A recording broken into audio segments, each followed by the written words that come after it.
Hi everyone, welcome back to my channel. I hope you all are doing good. तो आज हम इस video में फैक्ट और फैक्ट प्लस जो एग्ज़ाम होने वाला है 2026 का, उसका फॉर्म फिल कैसे करना है। फैक्ट का अलग है, फैक्ट प्लस का अलग है। बहुत सिंपल बेसिक सा फॉर्म है, बस आपको अपना एलिजिबिलिटी क्राइटेरिया चेक कर लेना है। तो जैसे ही आप NFSU की वेबसाइट पर जाते हो nfsu.ac.in, यहाँ पे जाओगे तो फैक्ट एग्ज़ाम लिखा है। यहाँ पे क्लिक करने से आपको ये पेज ओपन होता है जहाँ पे पहला है fact and fact plus registration online application. ठीक है, और स्टार्टिंग डेट 7th से है, 7th of April. Closing date आपकी 10th ऑफ मई है। ठीक है, तो पहला फैक्ट प्लस के लिए लिंक है, सेकंड जो है आपकी पहला फैक्ट के लिए है और दूसरी फैक्ट प्लस के लिए है। और ये डेट चेंज का है, इसमें कुछ नहीं है। ये एग्ज़ाम का डेट पहले 24 था, फिर उसके बाद में 30th कर दिया। So this is nothing.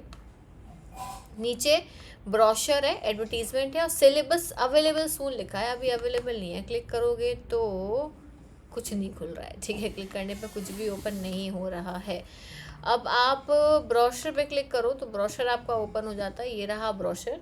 तो फैक्ट और फैक्ट प्लस का इन्फॉर्मेशन ब्रोशर ये रहा। नीचे आपको सबसे इंपॉर्टेंट चीज़ एक चेक करनी, ये मैंने ऑलरेडी आपको एक वीडियो में एक्सप्लेन कर दिया है, बस एलिजिबिलिटी चेक करनी है, क्योंकि फॉर्म भरते टाइम ये इंपॉर्टेंट है। कुछ लोग पूछ रहे थे कि क्या हम फैक्ट प्लस और फैक्ट दोनों दे सकते हैं। तो हाँ, अगर आपने UGC नेट, गेट या GPAT क्वालिफाई कर रखा है, CSIR नेट क्वालिफाई कर रखा है, तो आप फैक्ट और फैक्ट प्लस दोनों दे सकते हो।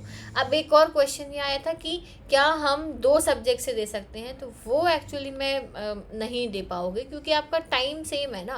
फैक्ट का टाइम मॉर्निंग है, फैक्ट प्लस का आफ्टरनून है। अब आप सिर्फ फैक्ट आप चाहोगे डॉक्यूमेंट से भी दे दो, केमिकल साइंस से भी दे दो, डिजिटल से भी दे दो, वो पॉसिबल नहीं है। आपको इनमें से कोई एक ही इलेक्टिव सब्जेक्ट चूज़ करना पड़ेगा। ठीक है, तो एलिजिबिलिटी के अकॉर्डिंग करना। तो यहाँ पे जाओगे तो आप, जैसे मैं पहले फैक्ट प्लस का थोड़ा सा बता देती हूँ। ये आपने ओपन करा और कुछ नहीं है, गूगल फॉर्म बना रखा और कुछ भी नहीं है। Forensic aptitude and calibre test fact plus, यहाँ पे आपकी ईमेल आईडी आ गई। फिर इसके बाद में जो है, यहाँ पे आप अपने रिस्पॉन्स रिकॉर्ड करने हो तो यहाँ पे क्लिक करना, अप्लाई फॉर फैक्ट प्लस करो, नेक्स्ट कर दो।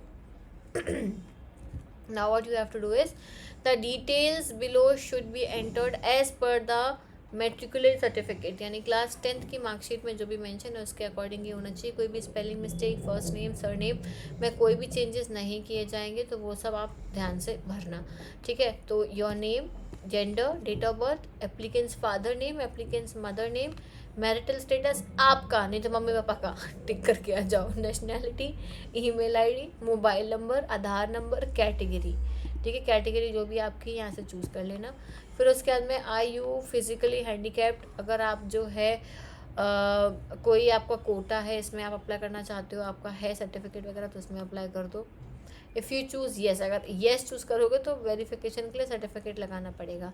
फिर करस्पॉन्डेंस एड्रेस पूरा, फिर परमानेंट एड्रेस। इसके बाद में स्पेशलाइजेशन आप चूज़ करोगे, कौन से स्पेशलाइजेशन से कर रहे हो, और नेक्स्ट कर दोगे। ठीक है, अब मैं फैक्ट का भर के दिखाऊंगी। मैंने फैक्ट प्लस सिर्फ आपको एग्जाम्पल के लिए ओपन किया था, फैक्ट का ओपन करेंगे, ये मैं साथ साथ फिल करूँगी। ठीक है, तो रिकॉर्ड कर लेते हैं हम responses. Applying for fact 2026, next.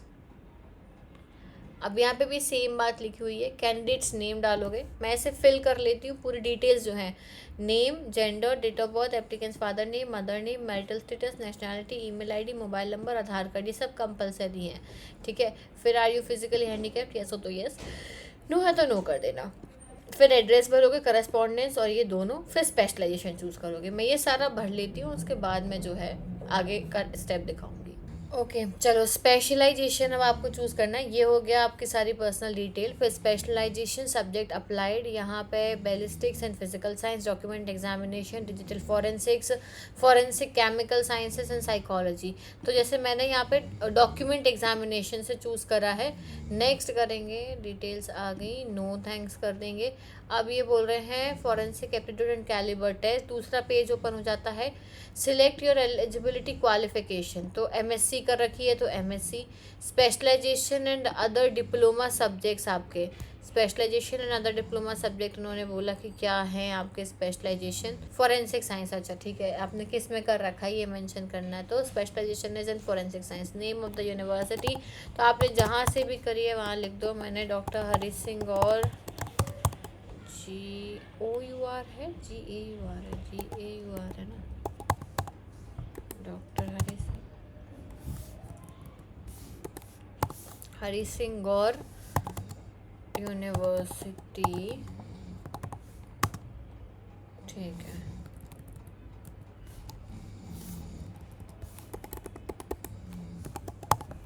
Gaur university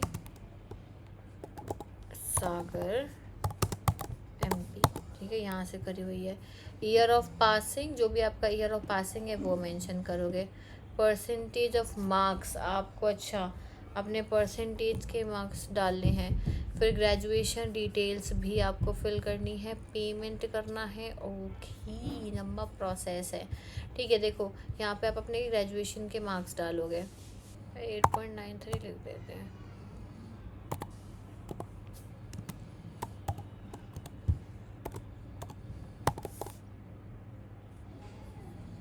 पर परसेंटेज पूछा है ना, तो फिर हम परसेंटेज लिखेंगे ना, या सीजीपीए थोड़ी लिख रखा है उन्होंने। तो अगर किसी के सीजीपीए फॉर्मेट में दिए हैं तो भाई कन्वर्ट करके डालना, ठीक है। चलो 82.43 परसेंटेज, इतने में तो बहुत सारे लोग पास हो जाएंगे। चलो इसके बाद बैचलर्स का डालते हैं। ग्रेजुएशन डिटेल्स मांग रहे हैं ये, तो ग्रेजुएशन डिटेल्स में if choose an MSc forensic science, अगर आपने एमएससी फॉरेंसिक साइंस चूज़ करा तो ग्रेजुएशन डिटेल्स मांगी है। डिग्री पूछी है तो भाई बीएससी, ठीक है, बीएससी। सब्जेक्ट ऑफ ग्रेजुएशन, क्या सब्जेक्ट है आपका। अब देखो सब्जेक्ट इसमें ना फिज़िक्स केमिस्ट्री ये सब लिख रखा है। अब नॉट रिक्वायर्ड भी कर सकते हैं, बीएससी इन। आप एक्चुअली थोड़ा कंफ्यूजिंग है ये, यहाँ पे ये कंफ्यूजन क्रिएट कर रहे हैं इस तरीके से भरवा के, क्योंकि किसी किसी का बीएससी जो होता है बीएससी फॉरेंसिक साइंस होता है, किसी का बीएससी में और भी सब्जेक्ट्स होते हैं, ठीक है।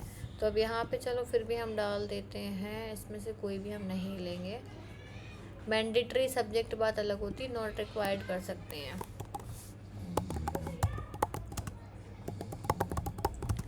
बीएससी इन फॉरेंसिक साइंस डाल दे रहे हैं हम, ठीक है।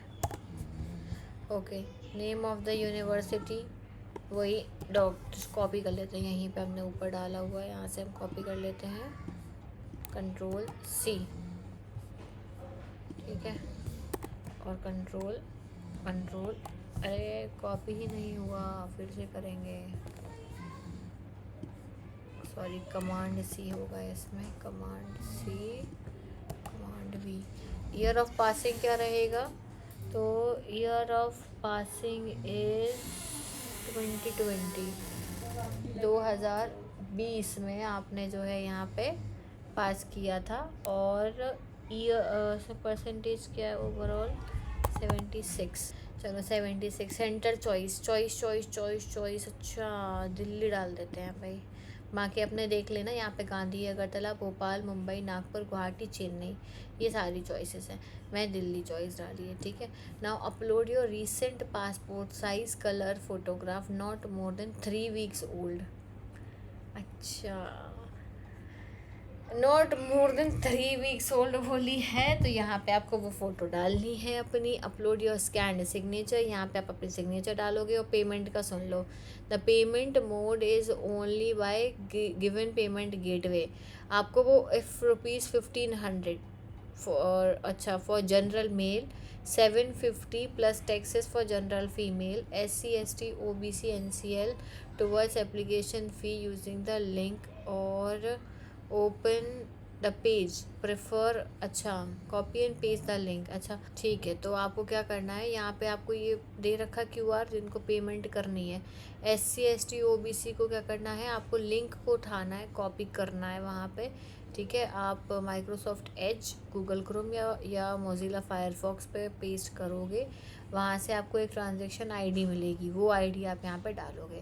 बाकी लोग क्या करेंगे, ये आपको रेज़र पे का, ठीक है, रेज़र पे का लिंक दिया हुआ है, इस पर क्लिक करोगे आप, या फिर आप यहाँ पे स्कैन करके पेमेंट अपनी करोगे। फिर वहाँ से जो आपको ट्रांजैक्शन आईडी मिली है वो यहाँ पे डालोगे, ट्रांजैक्शन आईडी कंफर्म करोगे, प्रूफ ऑफ पेमेंट, और फिर यहाँ से डिक्लेयर करोगे और सबमिट कर दोगे। ओके देखो यहाँ पे मैं पेमेंट, मैंने यहाँ पे क्या किया है कि अपना फ़ोटोग्राफ, ठीक है, और सिग्नेचर अपलोड कर दिया है। फिर पेमेंट के लिए मैं इसे स्कैन करूँगी, मैं गूगल पे ओपन करती हूँ, यहाँ से इसे स्कैन करते हैं, पे एनीवन नहीं, स्कैन, ये ओपन कर लिया। ओपन लिंक, तो रेजर पे का लिंक ओपन हो जाएगा।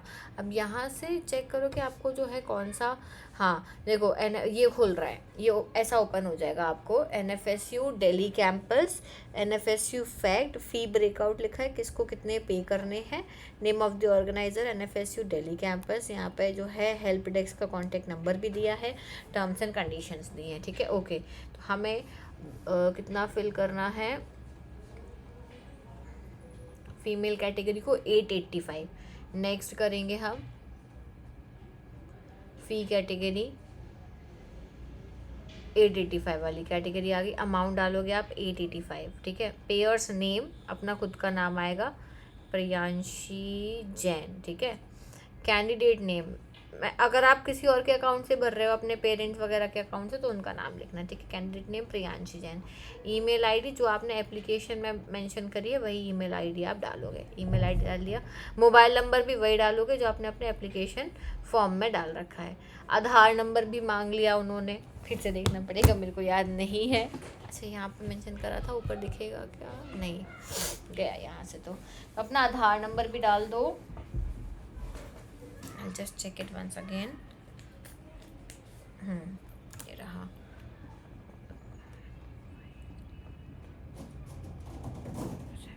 ठीक है, आधार नंबर डाला और पे क्लिक कर दूँ, ठीक है। नाउ पेमेंट पे करने पे आपके पास में ऑप्शंस आ रहे होंगे, ठीक है। NFSU दिल्ली कैंपस में आपके पास में HDFC बैंक, नेट बैंकिंग, पे बाय कार्ड, फिर UPI, बेस्ट ऑप्शन हमें UPI लगता है तो हम गूगल पे चूज़ कर लेते हैं, ठीक है। गूगल पे चूज़ करा, आपके गूगल पे ऑप्शन आ गया ना, पे फ्रॉम हेयर, पे कर दो, डन, हमने पे कर दिया, ठीक है।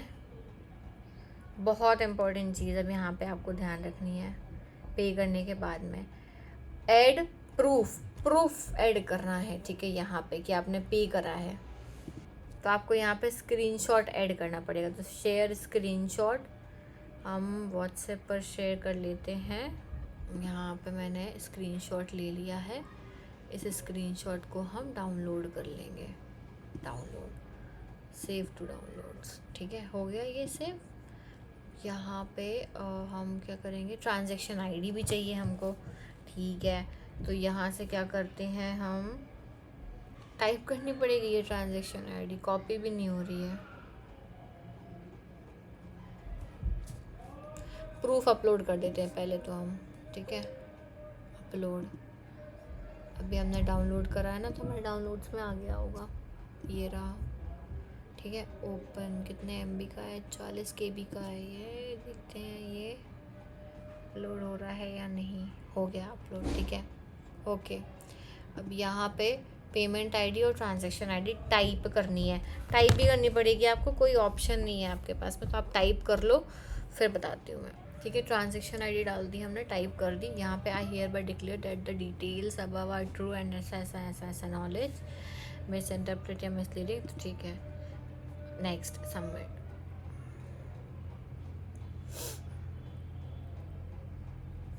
सबमिट हो गया, बस your form has been submitted successfully, you will shortly receive a registration number, आपको जो है रजिस्ट्रेशन नंबर आ जाएगा रजिस्टर्ड ईमेल एड्रेस पर, कोई भी क्वेरी होती है तो आप फैक्ट हेल्प डेस्क नाम से जो बनाया गया इन पे कांटेक्ट कर सकते हो। हाँ देखो मुझे आ गया, मेल आ गया, दैट्स इट, हो गया कंप्लीट, ठीक है, दैट्स इट, बस इतना ही, ठीक है, इतना ही करना है आपको, इसके अलावा और कुछ नहीं करना है, समझ गए।